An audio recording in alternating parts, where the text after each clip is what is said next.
Hi, what's up, punks? If you noticed, there's a cat here. It's Kurama. She's a bit sneaky, so we'll see her a lot on videos, I think. But she's a bit shy too, so don't count on her a lot. I'm so glad to do this video today. I couldn't wait. I'm so excited. What are you doing? Sorry, she's distracting me a bit. So we are here today to talk about all the books I've read in 2023. Graphic novels, mangas, and books. Not all of them are good and not all of them are bad, but we'll see that. Sorry for the change of lights, but I thought that it would be better for you with this one. It's a bit grey today, so it's a bit depressing. But I will enjoy the little light left for today. Okay, so without further ado, let's jump into it because it will take a bit of time, I think. So if you want to get comfortable, take a tea, a blanket, please do. Sorry, I have my computer to cheat a bit.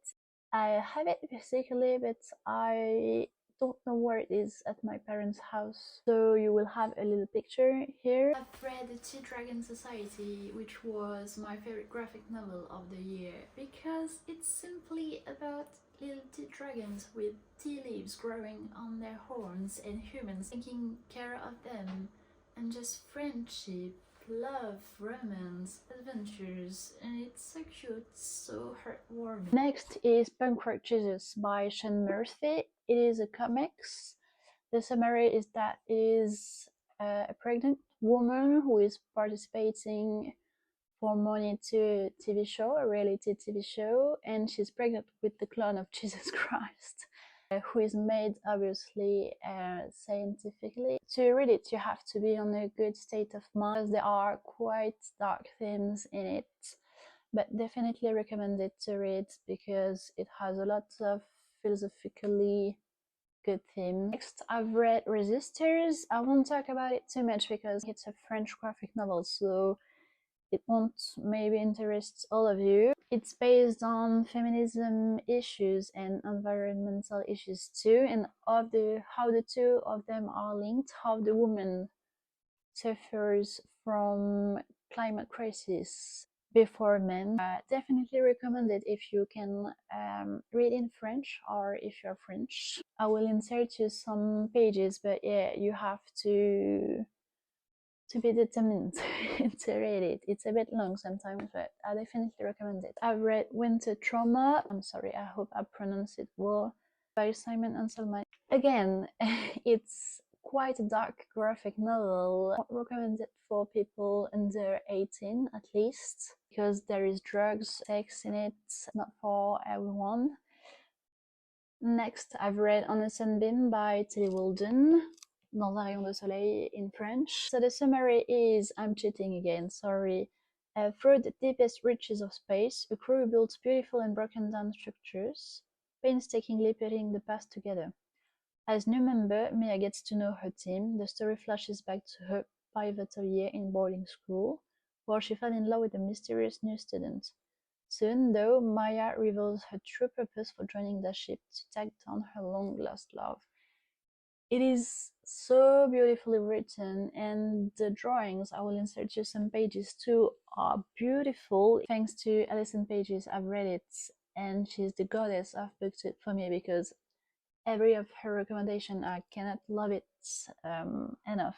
I've read this year The Arab of the Future, Volume 1. It is available in English too, but I've read it in French. In striking, virtuoso graphic style that captures both the immediacy of childhood and the fervor of political idealism, Red Satuf recounts his nomadic childhood growing up in rural France, Gaddafi's Libya, and Assad's Syria, but always under the roof of his father, a Syrian pan-Arabist who drags his family along in his pursuit of grandiose dreams for the Arab nation. I don't recommend it for everyone because I liked it a lot. Sorry, I liked it a lot, but it was so difficult to read. I mean, mentally, not physically. There is some child bullying, some anti-feminism, So if you're a bit sensitive about it, not read it. But if you like memoir and historical politic books, if you like to learn about politics in foreign countries, I think you would really enjoy it, but it's difficult to read. Just know it. Okay, for mangas, I've read all of the Good Night Poon series, Bonne Nuit Poon in French, and I have to make a whole video about it. I'm thinking about it constantly because it is so dramatic, so well written. This is the story about a child going to school in Japan, which is going through all the childhood traumas you can have about parents divorcing, sexual traumas, breakup, and I don't recommend it for everyone too because you have to be in a good state of mind to read it. It talks about suicidal thoughts too. Please be aware that you have to be prepared to read this because if you're already sad, you will be down the earth. I really loved it. I really loved it. It was unlike everything I've read about mangas, and Asanyo Inyo is a genius, a proper genius. Next, in mangas, I read the first 5 volumes of Yuna of the Dawn, Yuna Princesse de l'Aube in French, and I won't say too much about it because I think it's better to read it without knowing too much. But I really like it. I began to read it because of the Clockwork Reader and Katie is reading, and look at this. This is so beautiful.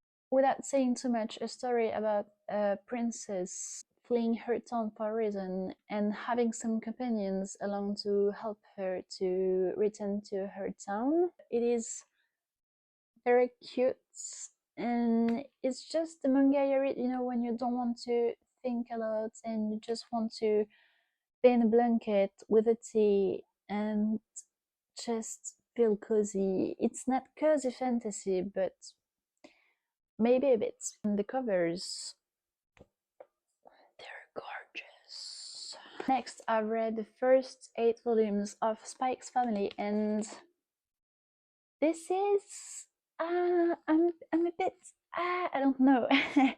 I really loved it at first. The first 3, 4, even 5 volumes, sorry, it was really funny, really refreshing. I haven't read something like that in mangas in a while, but I'm a bit bored now. Sorry, I don't think it's funny as the first volumes because it's a bit repetitive. I'm a bit attached to the characters, but I'm just bored. So I'm in some kind of break with it. I'm reading something else, and maybe I will be glad to return to it later. But for now, I just stopped buying volumes. Yeah. Next, I've read. Sorry, I'm a bit shouting. It's because I'm excited to make this video. Can I take them all at once? Next, I read all the volumes of Blue Flag. It's cute. I liked it. It is a romance between high school students, and there is friendship, there is romance, and there is cuteness all over pouring. I wasn't translated. It's not the best romance I've read, but I really liked it. It was cute to read again, not thinking too much about it. So yeah, I recommend it.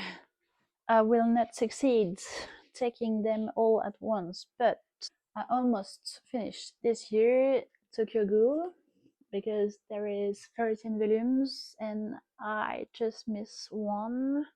I really loved the first volumes and I was a bit bored with the volumes 10 and 11. I still enjoy it, but I think I remember that I didn't quite like the end of the anime. There are some differences between the anime and the manga, so I wanted to read it, but I'm afraid I won't like the end neither, so stay tuned.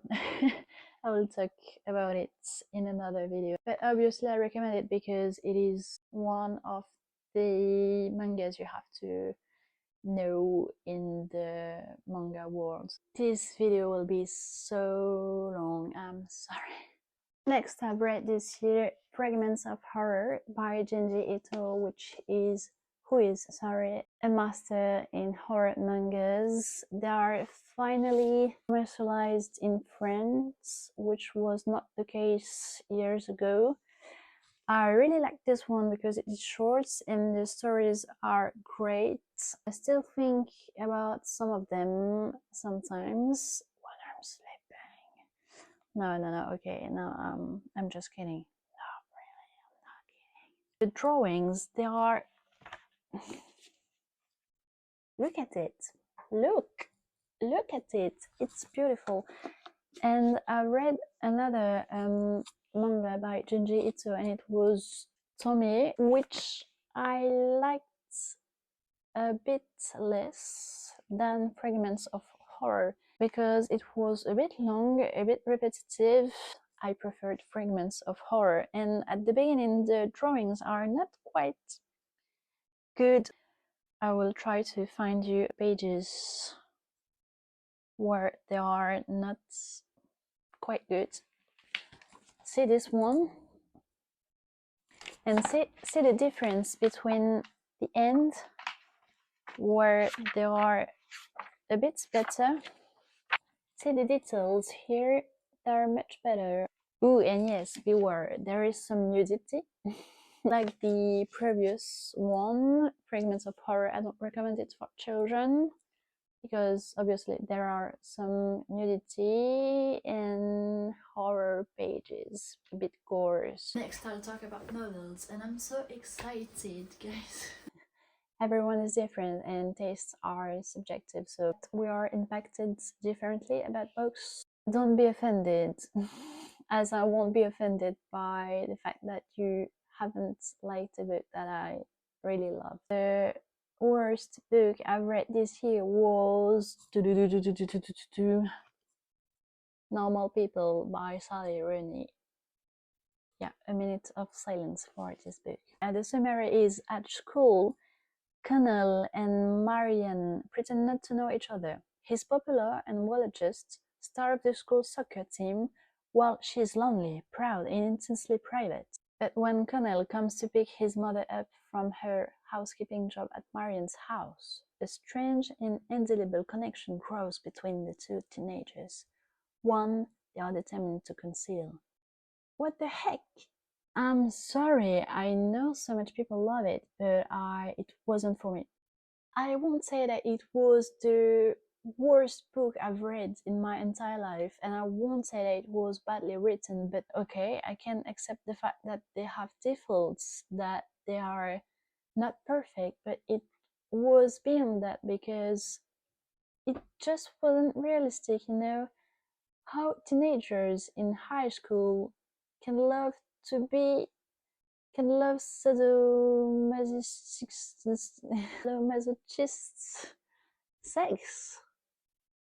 Yeah, I mean, when I was in high school, I just discovered my body, you know. I wouldn't have sex in an abandoned building. So the way they're talking about sex, it's just, for me, it just wasn't realistic, and I just couldn't care about the characters. Please enlighten me, because I couldn't understand, I couldn't care. I was always asking to myself, why? What is the purpose?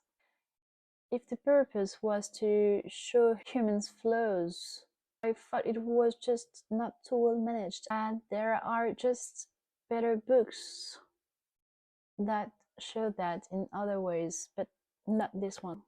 Please don't be offended, because I see that everyone loves these books, but I just can't understand. I don't have physically, but I read it by ebook, and it is A Court of Thorns and Roses. 19-year-old huntress Fair kills a wolf in the woods. A terrifying creature arrives to demand retribution.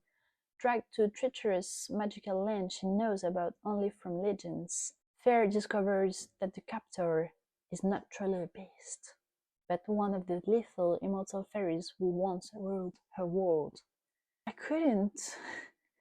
I almost DNF'd it, but I was thinking if everyone is loving if almost everyone is loving this book, it must have a reason. It was just another example of the internet made me read this and it wasn't for me.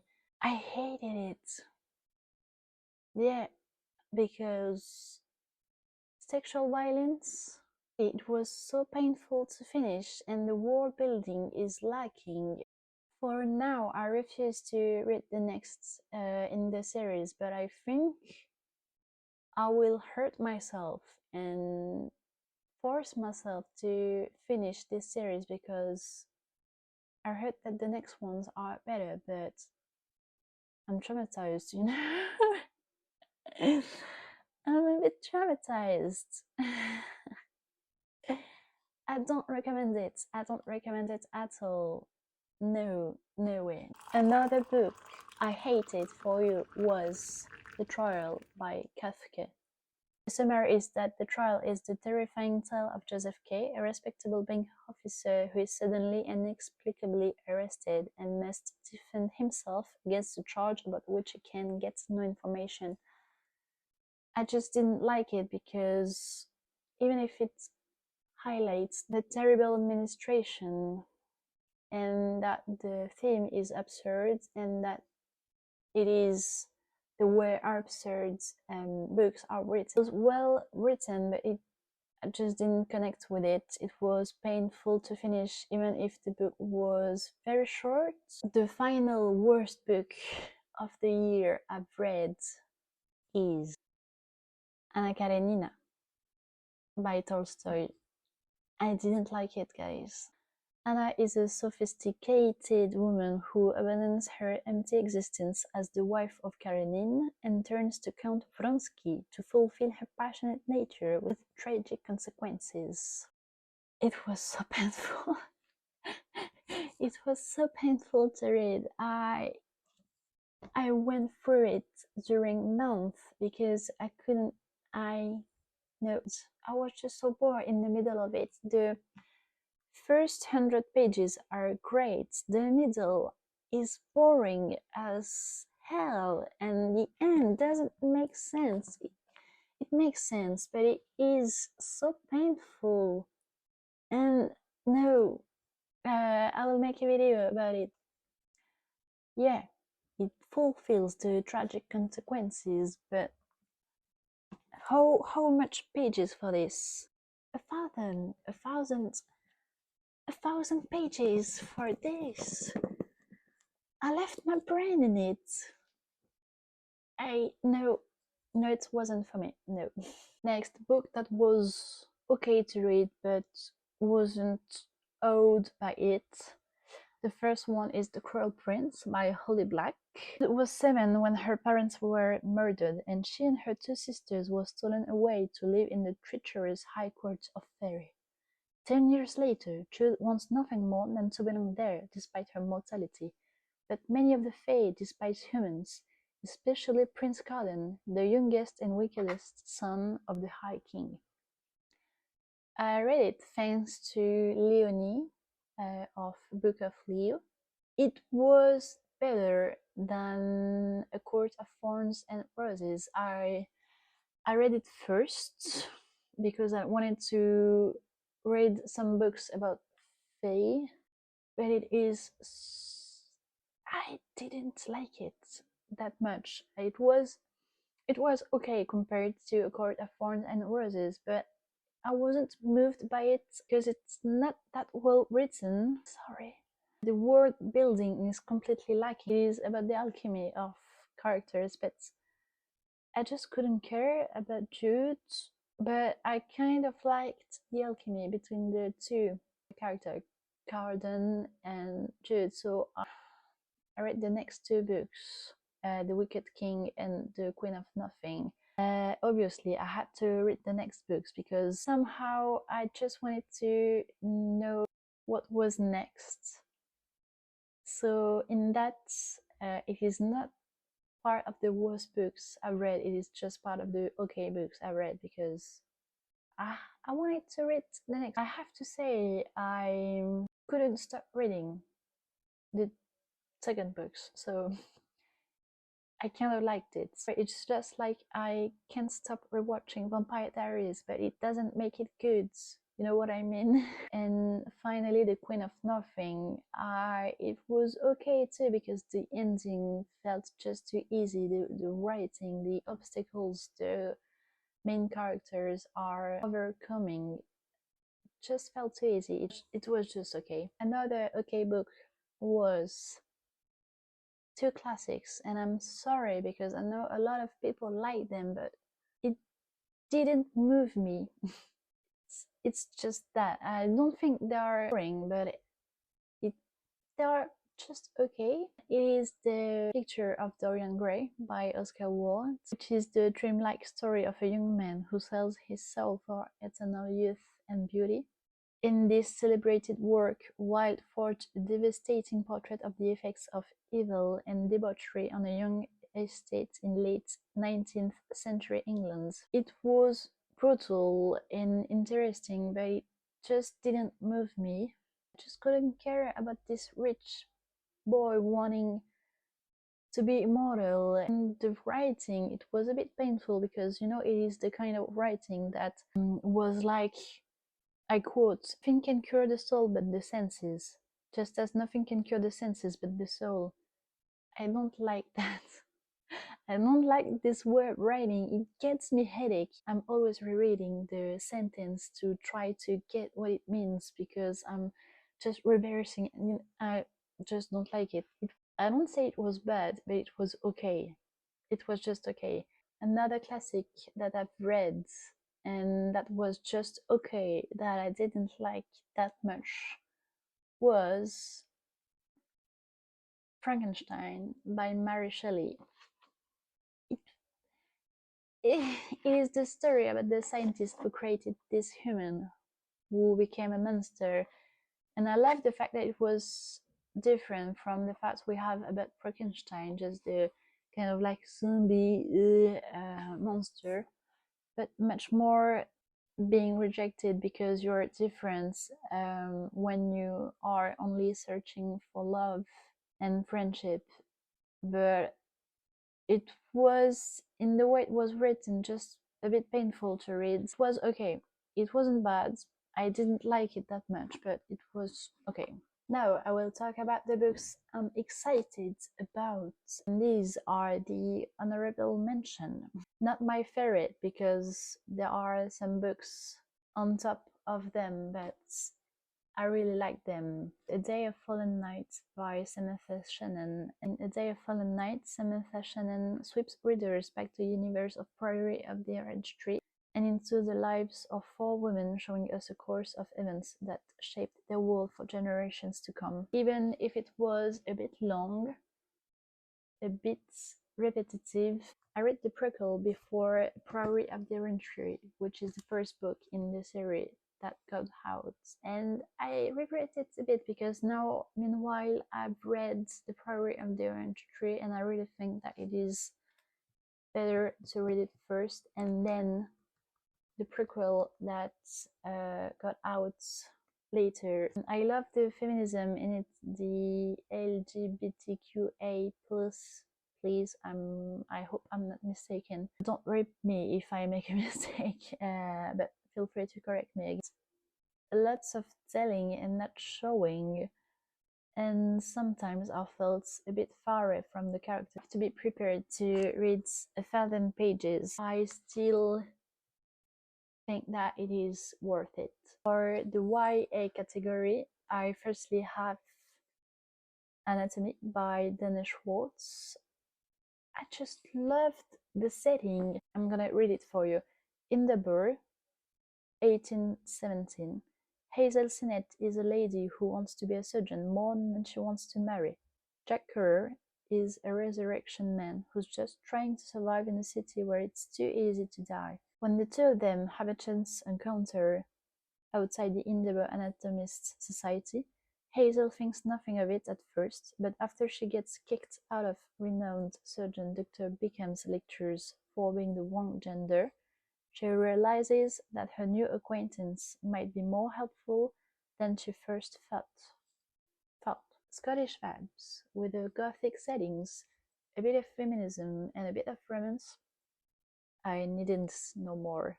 I love the fact that it was about a woman trying to step out of her comfort zone to realize her dream, being a surgeon, which was, for the record, at that time, impossible in end of 18th, beginning of the 19th. The quote that I loved from this book was, "It was an impossible situation, a trick of society as a whole. Force women to live at the mercy of whichever man wants them, but shame them for anything they might do to get a man to want them." Please read it. So the next one obviously was Immortality, the sequel of Anatomy. I liked it as much. I loved the fact that it had some historical facts about Queen Charlotte, even if it is a fiction, so not all of it is true. Overall, I think I loved it as much as the first one, maybe a bit less, but overall I really liked it, so please read the two. For a YA novel, they're really good.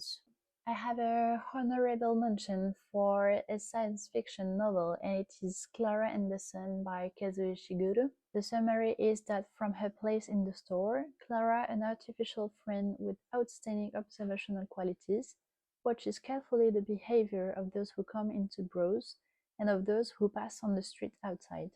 She remains hopeful that a customer will soon choose her, but when the possibility emerges that her circumstances may change forever, Clara is warned not to invest too much in the promises of humans. I really loved this story. It is not plot-driven, but character-driven. I loved the way Clara introduced a new vision of things, a new vision to see the world. It was maybe a bit long for what he wanted to transmit, but it was really well written for me. Next, I have to make an honorable mention for Legends and Letters by Travels Baudry. It is only a honorable mention because while I loved the setting, it is a mix of character and plot driven. It's not just a favorite because it is a book based on vibes.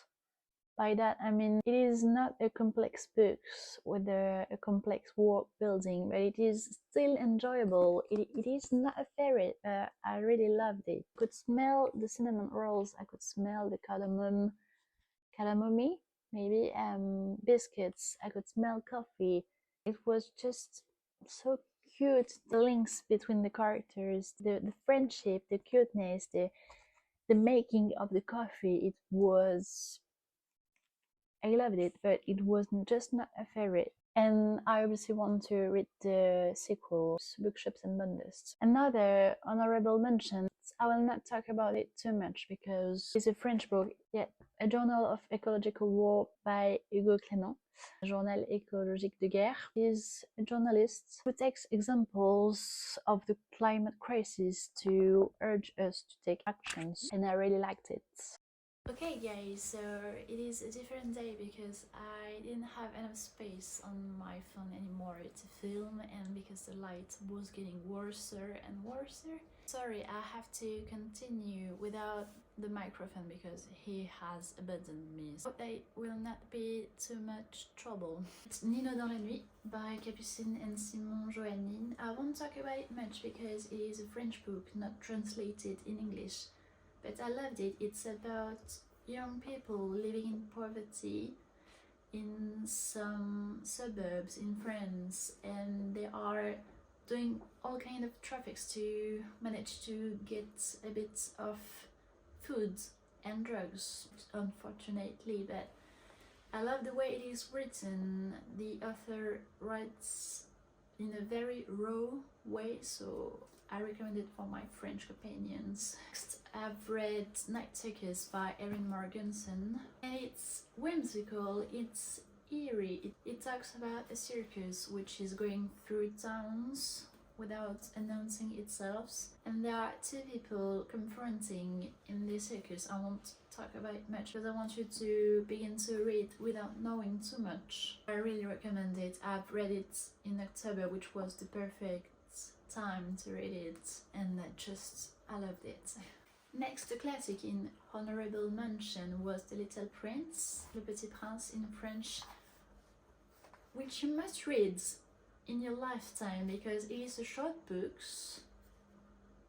and even if it's a middle-aged book, every grown-ups should read it because it is a very good lesson.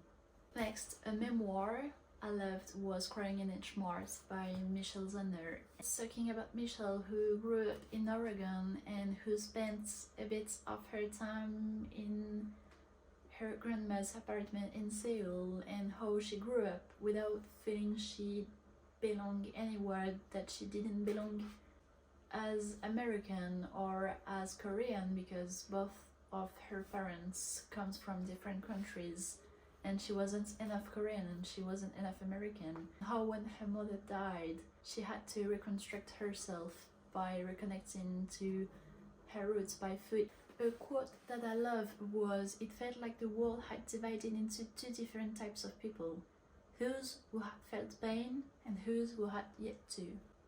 I loved it. I recommend it.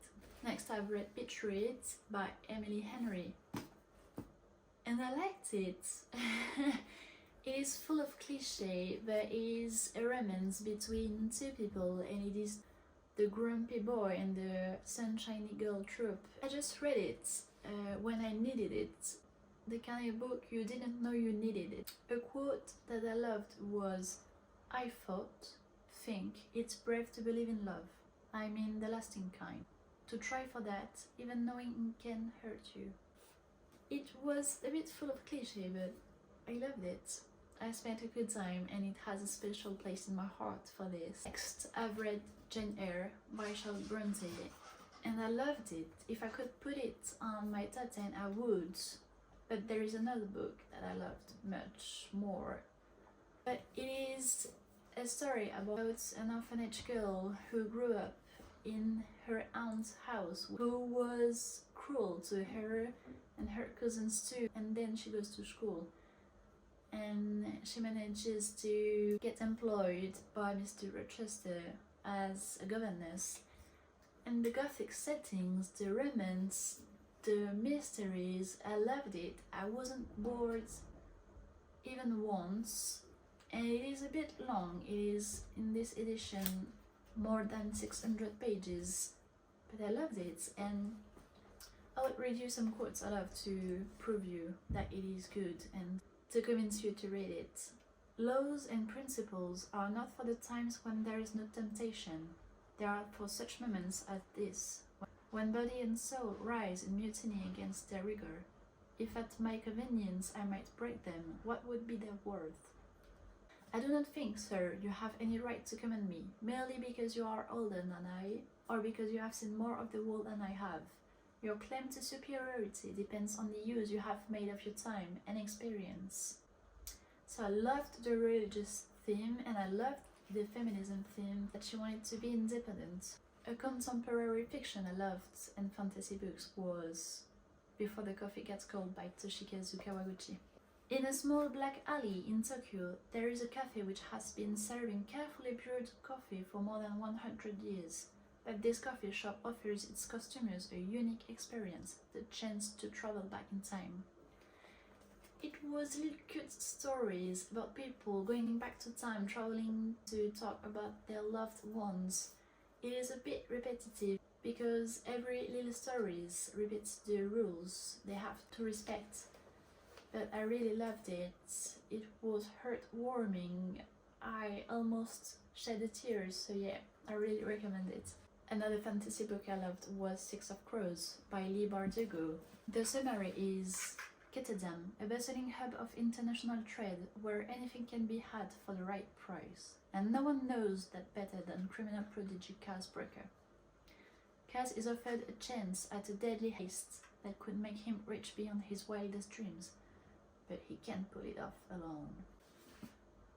It is only in my honorable mention because as I didn't read it when I was a teenager and as I didn't read Shadow and Bone series, I'm not as attached to the characters as I might be, but I really love the chemistry between Inej and Kaz, and obviously I want to read the next one, The Crooked Kingdom.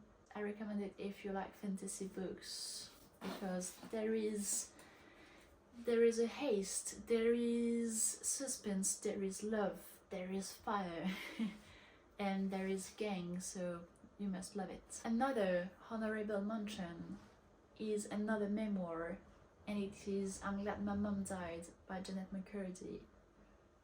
It was so raw, so good, and well written. I listened to it in an audiobook, and it was so well told because it is told by the author herself. Can only recommend to listen to it. I didn't know much about Janet McCurdy because I didn't grow up with her show, but I found it interesting.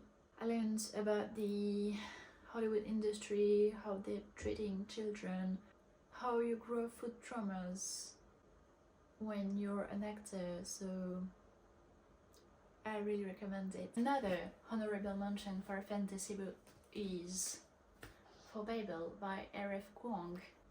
A young Chinese boy is brought from Canton to London by a language professor and taught Latin, Greek and Chinese in preparation for his future studies at Babel, Oxford University Institute of Translation. It is a dark academia book where there is mysteries and there is a plot twist where I was not prepared for. I just loved the setting. I thought R.F. Kuang did a good job writing it. It talks about racism, elitism, language, and I loved it. Next books are La Crème de la Crème, and they are the ones I most loved. I don't have an order for them because I love them all equally, but firstly there is If We Were Villains by Emil Rio. The summary is that Oliver is getting out of jail and the policeman is interrogating him to know the truth, and he was studying in an Shakespeare elite arts college, and I won't talk about it much because it is a mystery book, which is the theme in dark academia genre, and I just love it. I will read you a quote I loved to immerse you a bit. Shakespeare is real, but his characters live in a world of real extremes. They swing from ecstasy to anguish, love to hate, wonder to terror. It's not melodrama, though they are not exaggerating. Every moment is crucial. I couldn't stop reading. Next, there is a memoir, which is Finding Me by Viola Davis. I wasn't prepared for this because it is raw, difficult to read at times. I was surprised by her life, what she went through, and how she found her voice as a black woman, being an actress, starting with nothing, and I can only recommend it. If you like the actress, if you like her personality, just read it. You won't regret it. The next one is The Very Secret Society of Irregular Witches by Sangu Mandana. I'm not much a romance girl, but I'm getting into it. I think it is a cozy fantasy book about a witch beginning to make YouTube video because she can't be around witches, because if they are together their powers can be dangerous, and someone watches her video and wants her to teach to little girls witchcraft because they are witches, and there is a romance between her, who are a sunshiny girl, and a grumpy librarian, and it's It was perfect to read in October for the Halloween season. It is good to read under a blanket and with a tea, and just loved it. A quote that I loved was, "It's not always enough to go looking for the place we belong. Sometimes we need to make that place." Another book I loved in the fantasy genre was The Hobbit by Tolkien.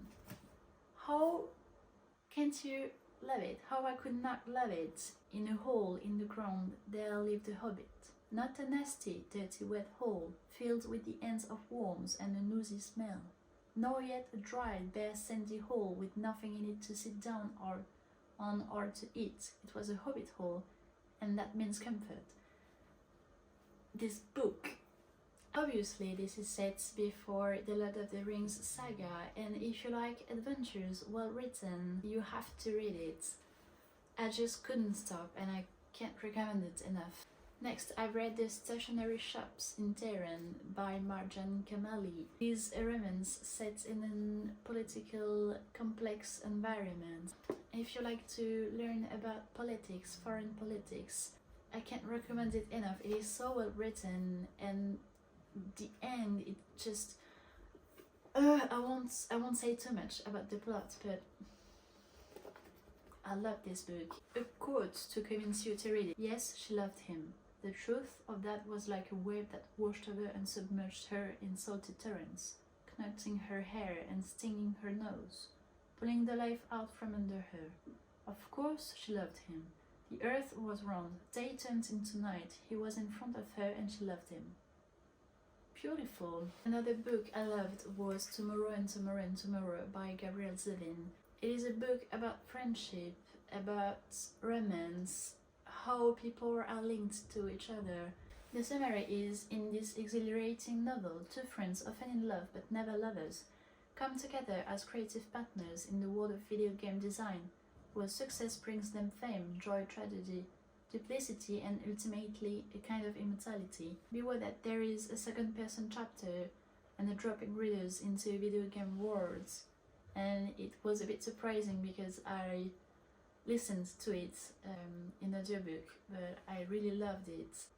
I won't say too much about the plot either, but it was moving. It was beautifully written, so please read it. I loved last year the Harry Potter saga because when I was a child I only read the first two. I never finished it. I don't know why. Please don't ask me. I don't know why. I don't have the answer. Most of the people know what it is, so I won't talk about it too much, but I really loved it, especially from the Goblet of Fire and the Half-Blood Prince, because it only gets darker and darker, and the books are so much better than the films. The films are very good to recreate the world, but the books are so much better. Please, you have to read the books if you loved the films. My favorite classic of the year was Little Woman by William May Alcott. I loved the film and I wanted to read the book, but I still think that the film is a bit better because the book is a bit long. But the summary is, here a talented tomboy and author-to-be Joe, tragically frail Beth, beautiful Meg and romantic spoiled Amy, united in their devotion to each other and their struggles to survive in New England during the Civil War. It is a story about sisters taking care of each other, and it's beautifully written. I loved the feminism theme. I know some people think it isn't feminist, but I think it is for the time. And a quote to convince you to read is, women, they have minds and they have souls, as well as just hearts. And they've got ambition and they've got talent, as well as just beauty. I'm so sick of people saying that love is all a woman is fit for. How not to want to read it. Next, these are the top 3 books I love this year, and there is an order to them. The third one is Lonely Castle in the Mirror by Mizuki Tsujimura, and thanks to Alison Pages again. The summary is, in a neighborhood in Tokyo, 7 young people wake up to find their bedroom mirrors shining. Placing their palms on the surface, they are pulled through into a wondrous castle where they encounter not only each other, but also their taskmaster, a bossy young girl in a mask named Wolf Queen. I just love whimsical books, eerie books, when you don't understand that of is happening, but slowly everything is getting into pieces, and I can't recommend it enough. Beware before reading it, because there is bullying and depression and suicidal thoughts too, but the setting is beautiful and the plot twists are beautiful. I loved it. The second is A Song for the White Bulls by Becky Chambers, and is a science fiction cozy book. It is a world where robots built awareness and went into the world, abandoning their tools and what humans made them for. But centuries after, a robot returns to the society and encounters a monk, a tea monk, in an existential crisis, and he asks her what humans need, and he won't leave before he has the answer. And it is so beautifully written. I don't have enough words to describe it. I will just leave you with the quotes so I can convince you to read it. You keep asking why your work is not enough, and I don't know how to answer that, because it is enough to exist in the world and marvel at it. You don't need to justify that or earn it. You are allowed to just live. It is a short book to read. Please, if you're in a reading slump and haven't read it, read it. I was in a bit of existential crisis after graduation, and it felt just heartwarming. And my favorite book of the year is The Starry Sea by Erin Morgenstern. It is again a whimsical book, an eerie book, when you just have to flow with the writing and not trying to understand too much what's happening, because it will make you a headache. So it's why I understand that not all people like it, but I really liked it. The summary is that Zachary Ezra Rowling is a graduate student in Vermont when he discovers a mysterious book hidden in the stacks. As he turns the pages, entranced by tales of love-lorn prisoners, key collectors, and nameless acolytes, he reads something strange, a story from his own childhood. It is not even character-driven, it is a book about books. It is maybe a bit plot-driven, but don't try to understand too much about what is happening. Read it after the Harry Potter saga, and there are Harry Potter's references into it, and it was perfect. It was a perfect read to me. I'm so happy I made it. Thanks guys for watching. Please tell me what you thought about it, because it's the first long video I make about books and talking about books. I hope you enjoyed it as much as I enjoyed it, and sorry for the change of lighting and sorry for the microphone, but I really wanted to upload this video this week, so it will not be perfect, but it's okay. Bye guys.